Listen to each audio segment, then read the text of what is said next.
yun? Puto kayo na! Tara! Ano? Si Sarge!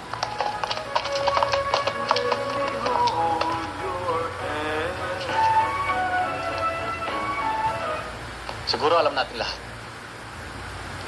Ako ang pinalit ng nakakataas sa atin bilang detachment commander. Ibig kong malaman niyo na isang magandang halimbawa ang pinamalas sa atin ni Sergeant Mulit na dapat pamarisan.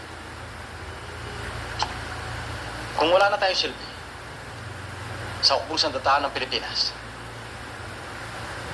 ay makabubuti pang tumiwalag na o magpakamatay. Nandito tayo sa Cotabato upang ipaglaban ang karapatan at kapayapaan